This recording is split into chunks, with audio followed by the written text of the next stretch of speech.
बोलो जयकारा बोल मेरे श्री गुरु महाराज की जय। दयालु श्री परमहंस दयाले जी महाराज की जय। आगे की जीवनी श्रवण करते हैं। सभी एकाग्रचित होकर बैठेंगे, ध्यान दादा गुरुदेव जी के श्री चरण कमलों में लगाएंगे। जो भी वचन आप तक इरशाद पहुँचाए जा रहे हैं, ये दादा गुरुदेव जी के मुखारविंद के इरशाद हैं, जो भूरे सिंह को पास में बैठाकर दादा गुरुदेव जी ने फरमाए थे। बड़े ही ध्यान से श्रवण कीजिए। यह जंजीरें प्रेम पाश निहायत ही सख्त हैं, इसमें पैर ना पड़े जब तक ही खैर है, वरना फिर इसका काटना मुहाल बल्कि नामुमकिन सा हो जाता है। यानी जिस दिन वैराग्य हो उसी दिन सन्यास हो जाए, दादा गुरुदेव जी फरमा रहे हैं, क्योंकि ना जाने फिर क्या विघ्न हो जाए। विषयों के पास रहने से जितना वे आकर्षित करते हैं उतना दूर से नहीं करते हैं। ये सभी ने कल हम श्रवण किए हैं दादा गुरुदेव जी के वचन की। जब भी मन में भगवान के प्रति कोई वैराग्य उत्पन्न हो जाए तब ही तत्क्षण उसको कर लेना चाहिए, तत्क्षण। तो आगे क्या फरमा रहे हैं? कबीरा मन तो एक है, भावे नेह लगाए, चाहे हर की भक्ति कर, चाहे विषय कमाए। और फिर जिंदगी का भी कौन कयाम ठिकाना है। किसी ने कहा है, इस दम का करे भरोसा कौन बसे, जबकि दम भरना खुद है सभी से। इसलिए एक वक्त में ही एक काम दुरुस्त हो सकता है। दुविधा में दोनों गए, माया मिली ना राम। दोनों तरफ देखने में यह हालत होती है। क्या हालत होती है बहारे बागे दुनिया चंद रोज, देख ले इसका तमाशा चंद रोज। पूछा लुकमा से, जिया तू कितने दिन, दस्ते हसरत मल के बोला चंद रोज। कब्र में रख करके यूं बोली कजा, अब यहाँ तू सोते रहना चंद रोज। गाफिलो यादे इलाही चाहिए, इस जहाँ में है बसेरा चंद रोज। यह सुनकर परमहंस जी ने फरमाया कि भाई साधु ना गोया दुनिया भर की जिम्मेदारी सिर पर लेता है। एक साधु जो होता है दुनिया भर की जिम्मेदारी अपने सिर पर लेता है। जो तुम्हारा यह ख्याल है कि साधु होने में कोई चिंता ना रहेगी, यह भी दुरुस्त नहीं है। उनके गुरुजी फरमा रहे हैं, क्योंकि इलावा और बातों के मुख्य चिंता खाने पहनने की हुआ करती है। इससे ना गृहस्थी मुक्त हैं और ना साधु आज़ाद हैं। मैंने अर्ज किया, आगे दादा गुरुदेव जी फरमा रहे हैं कि जब परमहंस जी ने मुझे फरमाया तो आगे उन्होंने अर्ज किया, विनती की कि यह अमर दोनों आश्रमों के वास्ते है। यह तथ्य दोनों आश्रमों के वास्ते है। तो लाजिम मगर साधुओं को इसकी चिंता की तनिक भी जरूरत नहीं है, क्योंकि गृहस्थ आश्रम में तो इलावा अपने शरीर के अपने संबंधियों की परवरिश वगैरह लाजिम ही नहीं बल्कि फ़र्ज है। और इसमें तो सिर्फ अपना शरीर है, जिस तरह से चाहा रखा, मिल गया तो खा लिया, वरना हरी इच्छा। यह कोई ज़रूरी बात नहीं है कि फ़कीर होकर भीख ही मांगे और गृहस्थियों की कमाई में अपना साझा समझे। देखो कितने सुंदर वचन फरमा रहे हैं दादा गुरुदेव कि साधु के लिए कि ये कोई ज़रूरी नहीं है कि वो भीख मांगे और जो गृहस्थी हैं उनकी कमाई में अपना हिस्सा समझे। ये दादा गुरुदेव फरमा रहे हैं। तो परमहंस दयाल जी ने फरमाया कि अच्छा, आप तो कुछ उद्योग करें नहीं और भीख मांगे नहीं, तो फिर खाएंगे क्या? तो फिर दादा गुरुदेव जी भूरे सिंह को फरमा रहे हैं, फिर मैंने अर्ज किया कि कंदमूल फल फूल इलावा इसके परमात्मा ने सैकड़ों तरह की पदार्थ और उसमें अनाज की किस्में की चीज़ें स्वयंभू पौधे इंसान के वास्ते पैदा किए हैं। कुछ भी खा लिया, यह भी कोई ज़रूरी बात है कि हलवा कलाकंद और मज़ेदार जो खाने में ही तो तभी ज़िंदगी बसर हो।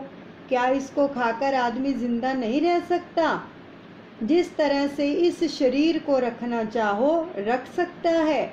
दूसरे खाना पीना आबोदाना के मुतल्लिक होता है।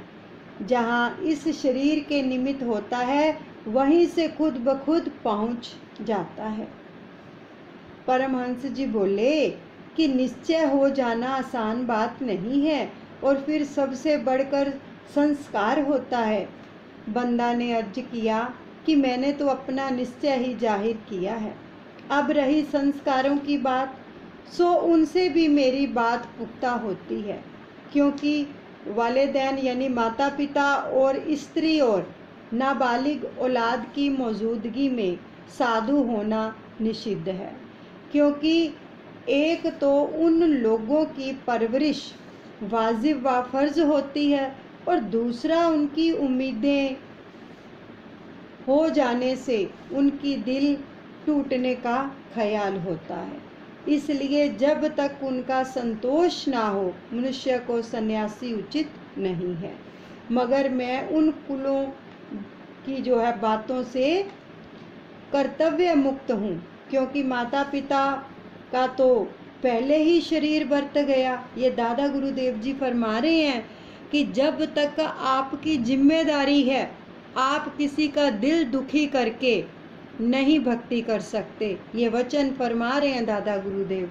और परमहंस जी को कह रहे हैं कि मैं इन सब चीज़ों से मुक्त हो गया हूँ, क्योंकि माता पिता तो बचपन में ही चले गए थे और स्त्री और पुत्र का अभाव ही है। अब संस्कारों की में बाकी क्या रह गया है? शेष आप खुद रोशन ज़मीर हो, बाकी मुआमला का आप खुद मुलासिफा फरमा रहे ले। क्योंकि मुझको इसकी कुछ जिद नहीं है, बल्कि कुदरत ने जो हालात पैदा किए हैं उससे मालूम होता है कि उसने किसी खास काम के लिए इस शरीर को पैदा किया है। ये दादा गुरुदेव जी फरमा रहे हैं कि इतना हालात ऐसे बन गए जो कि बचपन में माता पिता भी चले गए, लाला नरहर प्रसाद और उनकी पत्नी भी चले गए। कितनी छोटी आयु थी, 8-9 वर्ष की। और उसके बाद जब ऐसा कुदरत ने किया है तो इसका मतलब ये है कि जो मेरा शरीर पैदा हुआ है किसी खास काम के लिए, विशेष काम के लिए इस शरीर को पैदा किया है कुदरत ने। तो यह सुनकर परमहंस जी बड़ी देर तक खामोश बैठे, कुछ सोचते रहे। जब बहुत देर तक आलमे सलूक रहा तो हाफिज का यह शेर पढ़ दिया, दस्त अज तलब नादारम ताकमे मन बर आयद, याजा रसद बाजाना याजा जतन बर आयत। यह सुनाकर कहा कि खैर भाई हापू, अगर तुम्हारा ऐसा ख्याल है तो ऐसा ही सही, मगर एक बात तुमको अभी निषिद्ध है। क्या? वह ये कि लाला नरहर प्रसाद और उनकी स्त्री ने तुमको बतौर फर्जमंद यानी कि पुत्रवत पाला है, तुम्हारी हर तरह से खातिर और नजाबदारी की है। अब चूंकि लाला साहब का शरीर तो बरत गया, लाला नरहर प्रसाद तो चले गए थे, लेकिन उनकी जो स्त्री थी उसका सहारा और भरोसा तुम्हारे ऊपर है, अभी वो रह गई थी। और दादा गुरुदेव जी का पालन पोषण उन्होंने ही किया और परमहंस जी फरमा रहे हैं कि अब उनका आखिरी सहारा आप ही हो, बल्कि अब बाहर भीतर सब जगह का इंतज़ाम और उनकी सेवा टहल जो है तुम्हारा फर्ज है। अलबत्ता उनका शरीर बरतने के बाद तुमको अख्तियार है कि जिस तरह से चाहो अपनी ज़िंदगी बसर करो। उपदेश के मुताबिक बातीनी कुल कार्रवाई करते रहो, मगर जाहिरा तौर पर अलहदगी दुरुस्त नहीं है, बल्कि अपना यह ख्याल भी उन पर जाहिर ना होने देना, उनकी पत्नी पर, वरना इस पीरा नासाली यानी कि बुढ़ापे में उनकी मुफ्त दिल आज़ादी मानसिक कष्ट होगा उनको, अगर ऐसा जाहिर कर दोगे आप तो इसके बाद हमको परमहंस जी ने कुछ खास उपदेश किया, ये दादा गुरुदेव फरमा रहे हैं, और हमने तो दिल मुड़कर साफ कर दिया, माथा हंजाम से मुड़वा लेना। एक रोज फिर दादा गुरुदेव जी ने उनको वचन फरमाए कि जब हमारी उम्र करीब 9 वर्ष की थी, उस वक्त एक रोज सत्संग में यह तज़किरा यानी कि चर्चा हुआ कि अक्सर साधु महात्मा को ऐसी सिद्धि हो जाती है कि गुटखा मुंह में लेकर इस स्थूल शरीर सहित आकाश में उड़ने लगते हैं। ये दादा गुरुदेव जी अभी वचन फरमा रहे हैं। तो देखो आज कितने सुंदर प्रवचन आए हैं दादा गुरुदेव जी के प्रेमियों, जो भी उनके वार्तालाप होते रहे हैं वो सब हम तक पहुंच रहे हैं। तो आज देखो बहुत ही सुंदर वचन आए हैं जो उन्होंने फरमाए हैं कि जब तक आपकी जिम्मेदारी है आपके सिर पे आपके माता पिता की या किसी भी सदस्य की, उस जिम्मेदारी को छोड़कर आप उनका दिल दुखाकर साधु नहीं हो सकते। ये वचन फरमाए हैं दादा गुरुदेव जी ने। तो आज दादा गुरुदेव जी के आशीर्वाद से आप सबको स्वामी राम सुखदास जी सभी सुना होगा, और उनके सानिध्य में जो उनके आगे संत हुए हैं उनके वचन आप तक पहुंचाए जाते हैं, जीवन बदल के रख देंगे। जैसे दादा गुरुदेव जी के वचन आए हैं ना, वैसे ही उन्होंने वचन फरमाए हैं कि किस प्रकार से हमें अपने माता पिता की सेवा करनी चाहिए। उन्होंने फरमाया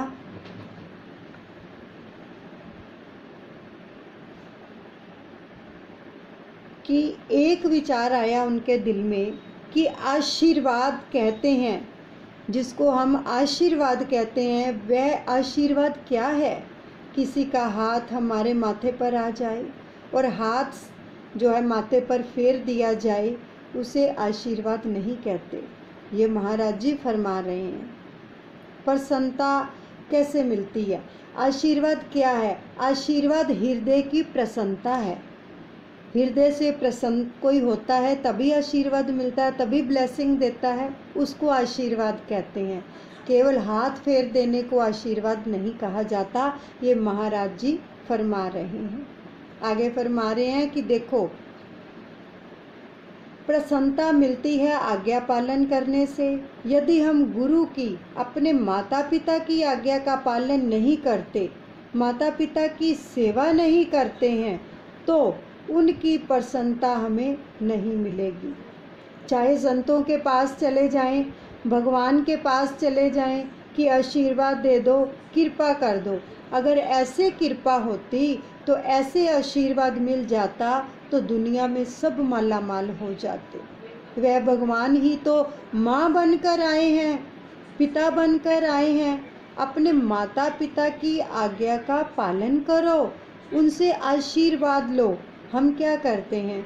माता पिता तो घर में दुखी हैं, उनकी बात मानते नहीं हैं कि माता पिता को रोज़ प्रणाम करें, अपने पिता के चरण छुएं, उनको प्रणाम करें। संतों के पास आते हैं, उनके चरण छूते हैं, दंडवत प्रणाम करते हैं।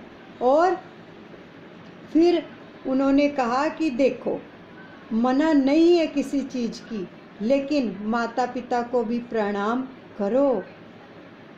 माता पिता की प्रसन्नता भरपूर होगी, तब कोई भी आपका मंगल नहीं कर सकता है।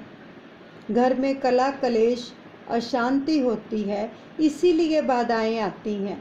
अगर घर में प्रसन्नता हो, शांति हो, माता पिता की सेवा करो तो लक्ष्मी आती है घर में, बरकत होती है, दुख दूर होते हैं। हम जगह जगह पर भटकते हैं, कोई छू मंत्र बता देगा या कोई कुछ और उपाय बता देगा, तो वो हम कर लेंगे तो हमारे घर का मंगल हो जाएगा। इस धोखे में मत रहना। अब आपके घर में जो माता पिता हैं उनकी सेवा करो, उनका आशीर्वाद लो। महाराज जी ने फरमाया कि देखो, भगवान से भी बढ़कर माँ का स्थान है। सभी ने सुना होगा चैतन्य महाप्रभु के बारे में, जो स्वयं प्रेम का अवतार थे, और इनका जो अवतरण था वो बांग्लादेश में हुआ था। ये वहाँ पर प्रकट हुए थे और पूरी पृथ्वी में नाम का प्रचार कर दिया। देश विदेश जाकर कहाँ कहाँ भगवान के नाम का प्रचार किया। जो तामसी लोग थे और अधर्मी लोग थे, उनको भगवान के नाम ने तार दिया। तो इन्होंने देखो क्या है कि उनकी माँ की आज्ञा के अनुसार इन्होंने जो है जगन्नाथपुरी में निवास किया। जो इनके शिष्य थे वो वृंदावन से बहुत प्रेम करते थे, व्याकुल रहते थे वृंदावन के लिए, और इन्होंने सबको वृंदावन भेज दिया। लेकिन आप जगन्नाथपुरी में ही इन्होंने निवास किया। किसके लिए?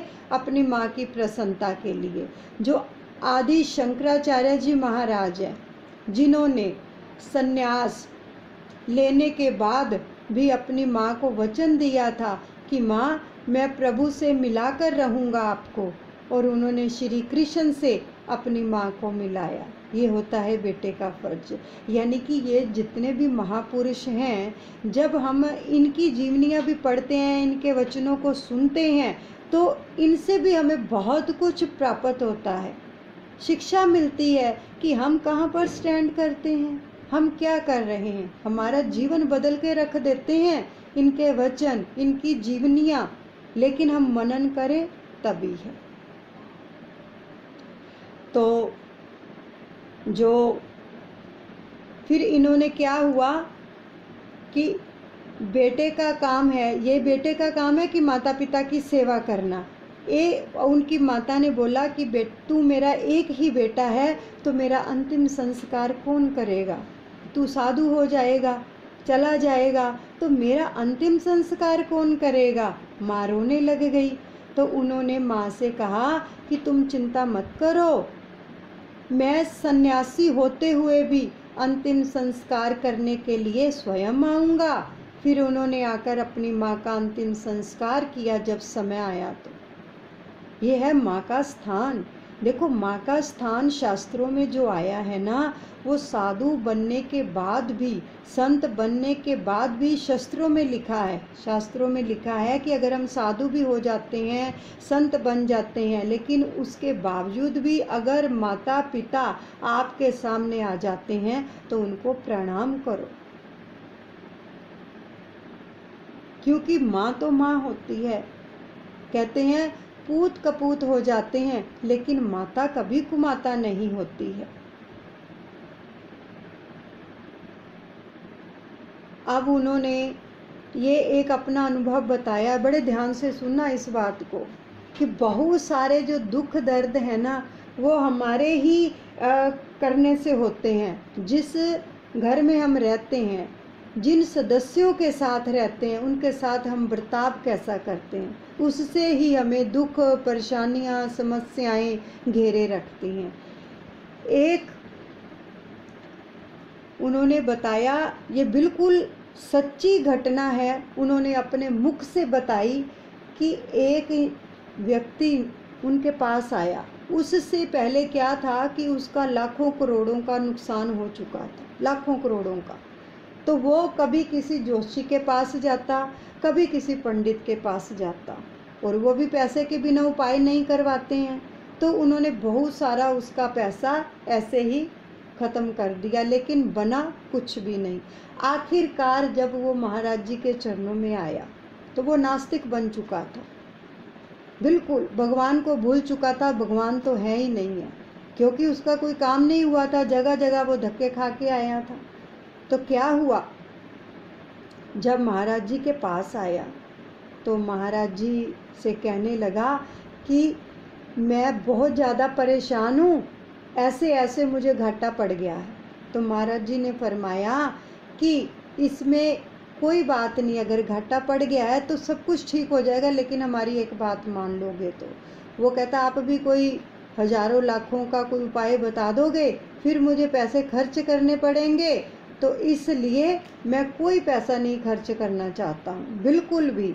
तो महाराज जी ने बताया कि ठीक है, मैं तुम्हें कोई पैसा खर्च करने के लिए नहीं कहता, केवल एक बात मेरी माननी होगी, मैं तुम्हें 6 महीने का समय देता हूँ। 6 महीने के अंदर अंदर तुम्हारी हर परिस्थिति जो है बदल जाएगी, जो प्रतिकूल परिस्थितियां हैं वो अनुकूल हो जाएंगी। तो उसने बोला क्या? पहले महाराज जी ने बोला वादा करो फिर बताऊंगा कि तुम वो काम करोगे। तो उसने बोला ठीक है। महाराज जी ने बोला बताओ तुम्हारे घर में कौन कौन है? उसने बोला माता पिता हैं, उनसे मेरी पटती नहीं है, मैं उनसे बात ही नहीं करता। ये बहुत ही गहरी बातें आज आपको बताई जा रही हैं प्रेमियों, कि हम जब दुविधा में फंस जाते हैं, समस्याओं से घिर जाते हैं, किस कारण से गिरते हैं? हम खुद बनाते हैं अपने कर्म, खुद उस जाल में फंस जाते हैं। तो महाराज जी ने कहा कि देखो, घर में माता पिता हैं और आप उनसे बात नहीं करते, उनके पास बैठना पसंद नहीं करते, और ये कह रहे हो कि मेरी उनसे पटती नहीं है। वही माँ जिसने आपको जन्म दिया, उसी से बात नहीं करना पसंद करते हो।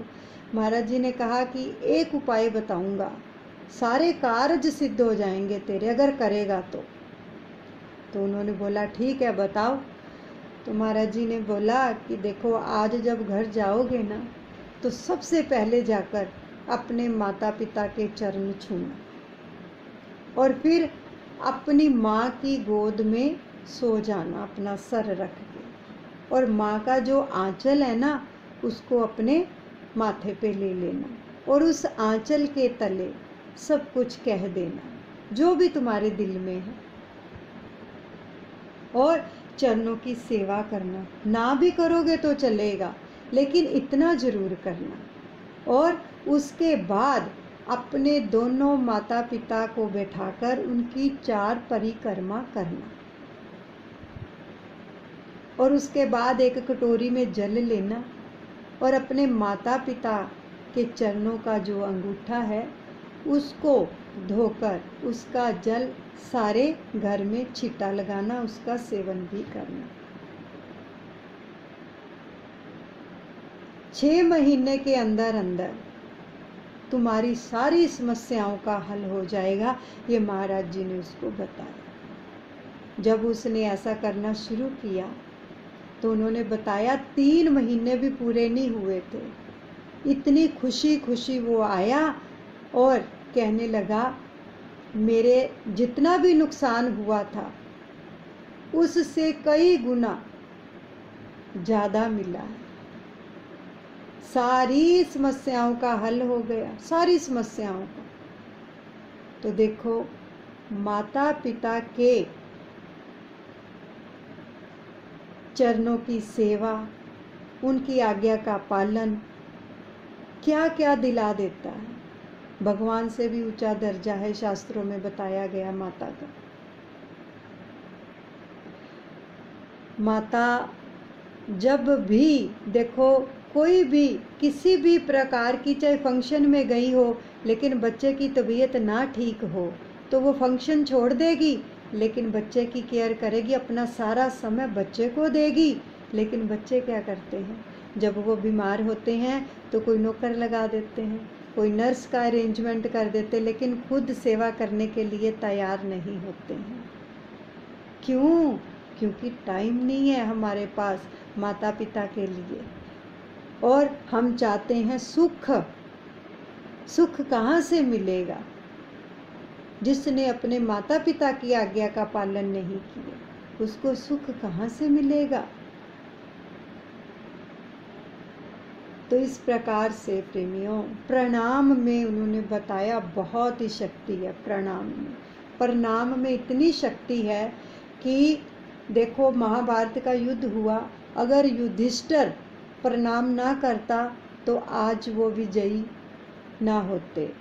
जब युद्ध शुरू होने वाला था, एक सेना इधर खड़ी थी, एक सेना इधर खड़ी थी, बीच में रथ खड़े थे, और युधिष्ठिर महाराज उतरकर जब गए और अपने सारे गंडीव बाण सब उतार दिए, सामने भीष्म पितामह को प्रणाम करने जा रहे थे। लोगों ने समझा शायद संधि करने जा रहे हैं, तो जब वो प्रणाम किया भीष्म पितामह को जाकर, तो उन्होंने क्या वरदान दिया, विजयी भव, यशस्वी भव। तो ये है आशीर्वाद जब हम प्रणाम करते हैं।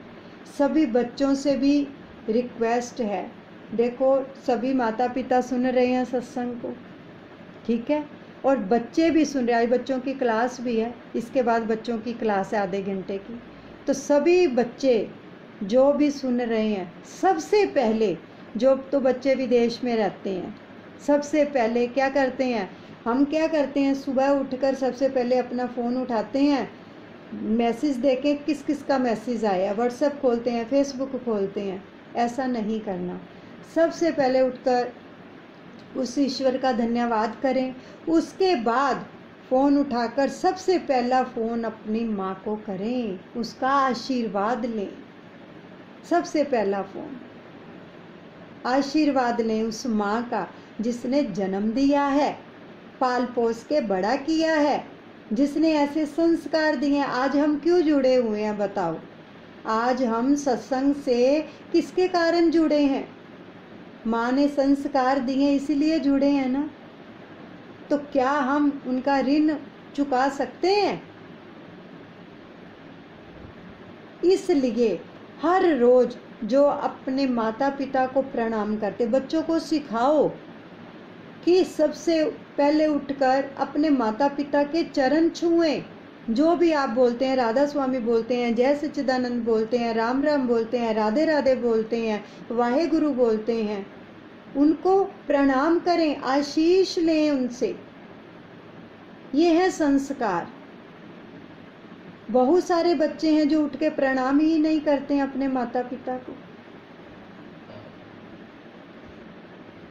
मेरी सिस्टर है जो बाहर रहती हैं, ऑफिस जाने से पहले, घर से निकलने से पहले सबसे पहला फ़ोन आता है मेरे माता पिता को उनका। माता जी तो अब है नहीं, लेकिन पिताजी को अब फिर भी सबसे पहला फ़ोन, हम 3 सिस्टर हैं, सबसे पहला फ़ोन जाएगा। सबसे पहले हाल पूछेंगे, क्या हाल है, किसी चीज़ की ज़रूरत तो नहीं है। कितनी खुशी मिलती है उनको, माता पिता को, कि बच्चे हमारी कितनी टेक केयर कर रहे हैं। आशीर्वाद मिलता है, उस परम पिता परमात्मा का भी आशीर्वाद मिलता है जिन्होंने जन्म दिया है। आज उनको भी हमारी ज़रूरत है। ये नहीं कि हम बड़े हो गए हैं तो उनका ध्यान ही ना रखें। सच में भगवान कहता है पहले अपने माता पिता की सेवा करो, फिर मेरी सेवा। कल आपको सुनाएंगे श्री परमहंस दयाल जी की बहुत ही सुंदर लीला, जिसमें उन्होंने बताया था कि सबसे पहले भोजन माता पिता को करवाओ। तो इसलिए सबसे निवेदन है कि अपने जो बड़े भी हो गए, शादीशुदा भी हैं, उनको भी अपने माता पिता को हर रोज सुबह उठकर पहला फ़ोन करना चाहिए और उनसे आशीर्वाद लेना चाहिए। कितनी खुशी होगी उनको। देखो समय बीत जाएगा, ये पल बीत जाएंगे, दोबारा नहीं आएंगे। माता पिता जीवन में एक बार मिलते हैं। यमुनानगर में एक डॉक्टर हैं आर्थो के, परसों उनका फ़ोन आया। मेरी सिस्टर ने बताया कि उनकी माताजी का देहांत हो गया। जब हमने उनको फ़ोन किया रोने लग गए थे वो, कि आज पता चला है कि माँ क्या होती है। जब होते हैं तो हमें तो ध्यान ही नहीं होता, कर लेंगे बात, कोई बात नहीं, बैठे तो बैठे, नहीं बैठे तो ना बैठे। एक डॉक्टर होके रो रहे थे कि माँ क्या होती है, आज पता चला। इसलिए जो समय है आपके पास, बड़े बुजुर्गों के पास बैठो, समय निकालो, उनसे आशीर्वाद लो, सारे काम हो जाएंगे, सारे काम। देखो अगर हम भक्ति भी करते हैं लेकिन घर में जो माता पिता हैं वो हमारे कारण, किसी भी कारण से दुखी हैं, तो क्या हमारी भक्ति रंग लाएगी? सच बताओ। हम अगर उनको दुखी कर रहे हैं, उनको समय से खाना नहीं देते हैं, समय से उनका चाय पानी नहीं पूछते हैं, है ना, उनकी सेवा नहीं करते, चाहे सास ससुर हैं चाहे माता पिता हैं, अगर हम ऐसा नहीं करते हैं तो सवाल ही नहीं पैदा होता कि आप जितनी मर्जी साधना कर लो, आपकी साधना प्रफुल्लित हो जाए, क्योंकि उनके अंदर भी भगवान बसता है। अजामिल की कथा आती है ना, अपनी माँ की सेवा कर रहे थे, भगवान दरवाजे में आके खड़े हो गए थे, उनको बोल दिया था मैं अपनी माँ की सेवा में हूँ, बैठ जाओ। भगवान ने बोला पटड़ी तो दे दो बैठने के लिए, मेरे पास समय नहीं है, जब तक माँ की सेवा से निर्वृत्त ना हो जाऊं आपको वहीं पे खड़े रहना होगा। अरे जिस माँ की सेवा से भगवान दर्शन देने के लिए आ गए, हम उस माँ बाप को नहीं पूछते हैं। सिखाओ अपने बच्चों को माता पिता की सेवा कैसे करते हैं, उनका आदर सम्मान सत्कार कैसे करते हैं। सत्संग से जुड़ने का तभी फायदा है हमें, नहीं तो कोई फायदा ही नहीं। अगर हमने इन चीज़ों को ग्रहण नहीं किया तो फिर चाहे जितनी मर्जी भजन गा लें, जितनी मर्जी नाम जप लें, जो मर्जी कर लें, किसी का कुछ भी लाभ नहीं है जब तक हमारा जीवन नहीं संवरेगा, हमारा अंतःकरण शुद्ध नहीं होगा। तो इसलिए सबसे पहले अपने माता पिता का आदर सम्मान करें, उनका आशीर्वाद लें, सतगुरु भी प्रसन्न होते हैं। मेरे दादा गुरुदेव सबका मंगल करें। बोलो जयकारा बोल मेरे श्री गुरु महाराज की जय। दयालु श्री परमहंस दयाले जी महाराज की जय।